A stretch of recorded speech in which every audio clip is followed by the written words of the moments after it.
हमारे कई टाइम झगड़े हुए। बात में कोई सुनवाई नहीं है, कोई नहीं है। असलम अंसारी है जो हमारी बात को सुन। नाम को असलम है कारपोरेटर, कोई नहीं आता कारपोरेटर, हमको फोन लगाना पड़ता ना तो जितने तो दुनिया की जद्दोजहद कर चुके, बड़े बड़ों के पास जा चुके, कोई करता उरता नहीं। लेकिन जैसे कारपोरेटर का अगर नाम सामने आ रहा है तो सिर्फ असलम अंसारी सर का नाम सामने आता है। साहब से यहाँ कुछ बनाओ तो आसिफ साहब ने बोले थे आप बोले आज हमारा खाना बनने वाला है, ये बोलने को आसिफ साहब को 2 साल हो तो गए। उन्होंने फोटो खींचकर भी मुफ्ती साहब को ही फोटो भेजे थे, तो शायद उसके 1 हफ्ते के बाद में ये साफ हुआ था। अवाम की भी गलती है, रौनकाबाद के जो रहने वाले हैं ना वो बच्चों को भेज देते, या कारपोरेटर भी कोई ध्यान नहीं देता। असलम बहू के पास भी जाओ ना तो रहते नहीं घर पे, असलम भी समझ में आता नहीं। घंटा गाड़ी आती है पर कचरा डालते नहीं उसमें, वो गाड़ी गंदगी ये वार्ड में, जबकि ये वार्ड में सामने मस्जिद है, मस्जिद के आमने सामने साफ सफाई कोई नज्म नहीं, निज़ाम नहीं। असलम का मिलेगा ना, अशरफ का मिलेगा ना, नदीम कारपोरेटर का, वो नईम पटेल का मिलेगा। गंदगी है तो मस्जिद का कम से कम एहतराम लोगों को होना चाहिए। गलती इसमें हमारी भी है कि हम लोग यहाँ कचरा फेंक रहे हैं।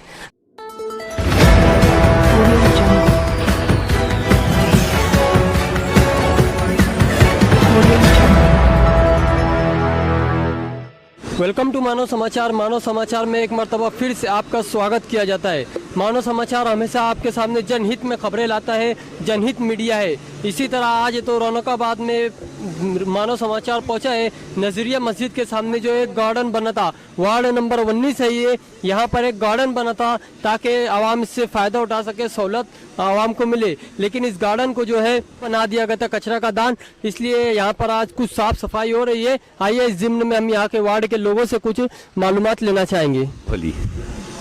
तो ये किसके तवज्जुह से काम हो रहा है, कौन कॉर्पोरेटर कर रहा है ये सिर्फ अगर ये वार्ड में काम होता है, मैं समझता हूँ कि ये वार्ड यतीम। मेरे यहाँ शादी का प्रोग्राम है, वो प्रोग्राम के तअस्सुस से जो है हमने रियाज कच्ची से बात की थी, भाई लोग ने बात किए थे, तो बेचारा भाग दौड़ करके ये काम ही करवा रहा है। अब वो किसी तअस्सुस से करा ये नहीं मालूम, लेकिन अगर वो नहीं प्रोग्राम नहीं होता और उसको आप नहीं बोलते तो ये आज भी वैसे ही पड़ा रहता।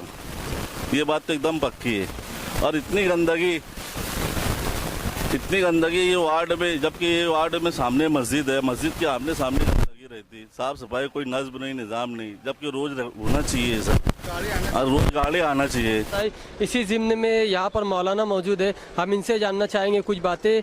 और मस्जिद के एहतराम की भी बात आई थी आप, और ये भाई भी बता रहे थे, हम इनसे भी बात करेंगे। फ़ोन लगाना पड़ता है, किसको फ़ोन लगाना पड़ता है? सबसे पहले इन जनाब से बात करेंगे, आपका नाम जानना चाहिए। जी, मेरा नाम काजी रईसुद्दीन है।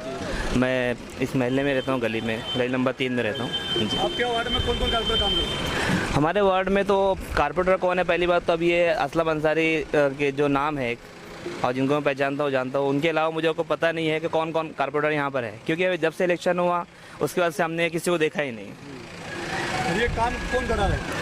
ये काम तो अभी हमने सुना कि असलम अंसारी सर को फ़ोन किए थे तो उन्होंने भेजा ये काम करवा रहे हैं। और वक्त कई किसी यहाँ शादी होती है जी, हाँ, तो नहीं, रियाज कच्ची तो हमारे जैसे महल के जो माविन मददगार है, इनको हर वक्त हर जो भी चीज़ हमारे पावर के ताल्लुक से हो, महल्ले की साफ सफाई ताल्लुक, हम उसको बोलते रहते हैं, वो करवाते हैं।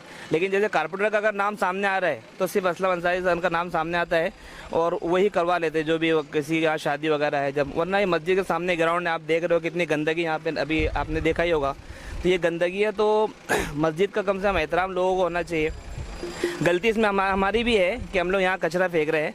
अगर यहाँ सही निज़ाम अगर रहा कि अगर कोई कचरे का कोई डब्बा ला के यहाँ रख दे बड़ा, जो ट्रैक्टर वगैरह जो उठा के ले जाए, तो उस तरीके से भी हम लोग काबू पा सकते हैं। यहाँ शिकायत ये कर रहे थे कि यहाँ पर कचरा उठाने के लिए आते ही नहीं, इसलिए यहाँ कचरा जमा हो रहा है। आप इस पर क्या बात तो वही है ना कि यहाँ पर कोई उसमें नज़्म है ही नहीं कि कचरा यहाँ से कोई उठा के ले जाए। महीनों यहाँ पे मेरे पास फ़ोटो भी, अगर आप बोलो तो मैं आपको शेयर भी कर सकता हूँ कि इतना कचरा है। ईद से पहले, बकरीद से पहले, यहाँ से लेकर पूरा ग्राउंड तक कोई जगह पैर रखने, अभी हम खड़े हैं यहाँ पर, पैर रखने के लिए जगह नहीं थी। बल्कि यहाँ से एक मरतबा धुलिये से, बॉम्बे से कोई आए थे यहाँ पे एक इलाज के लिए, तो उन्होंने फ़ोटो खींचकर भी मुफ्ती साहब को ही फ़ोटो भेजे थे, तो शायद उसके 1 हफ्ते के बाद में ये साफ़ हुआ था। जी। तो देखिए हमारे सामने ये भाई है, ये फ़ोन पर बात करने की बात कर रहे थे कि फ़ोन लगाना पड़ता है, तो किसे फ़ोन लगाना पड़ता है बार बार और क्यों नहीं होता है काम? मेरा नाम है मोहम्मद, मैं रौनकाबाद छट्टी गली में रहता और मैदान के सामने मेरा घर है। और मेरे को रोज़ फ़ोन लगा के विनोद भाऊ को बोलना पड़ता है कि भाऊ कचरा बहुत जमा हो गया है, कचरे की गाड़ी भेजो। और तो विनोद भाऊ बोलते हैं हाँ भाऊ भेज रहा, वो कंटिन्यू गाड़ी आती है। पर महल्ले के लोग ऐसे है कि उनके समझ में आता नहीं, घंटा गाड़ी आती है अपन कचरा डालते नहीं उसमें, वो गाड़ी चले जाती है, उसके बाद लाके मैदान में कचरा डालते हैं। मतलब उस वक्त तो सोए रहते क्या? हाँ, ये अपने अवाम की भी गलती है। रौनकाबाद के जो रहने वाले हैं ना, वो बच्चों को भेज देते, समझदार नहीं आते कचरा डालने, वो लाते और गेट के सामने डाल देते कचरा। हम हमेशा बोलते हैं, हमारे कई टाइम झगड़े हुए, क्या यार ऐसा करो कि यहाँ कुछ बना दो गार्डन में। आमदार साहब से भी बोले थे, आसिफ साहब से, कि यहाँ कुछ बनाओ, तो आसिफ साहब ने बोले थे हाँ, बोले यार जमात खाना बनने वाला है। ये बोलने को आसिफ साहब को 2 साल हो गया, अभी तक कुछ हुआ नहीं। अभी हम रोड कभी पैक करते हैं तो मस्जिद के अंदर सीढ़ी बम्बा आने को तकलीफ हो जाएंगी, या महल्ले में कभी आग लगेंगी तो कोई गाड़ी अंदर आएंगी नहीं फायर स्टेशन की, वो हिसाब से हम लॉक नहीं करते। न तो हम ये गेट बंद कर देंगे तो कचरा खुद नहीं जमा होगा।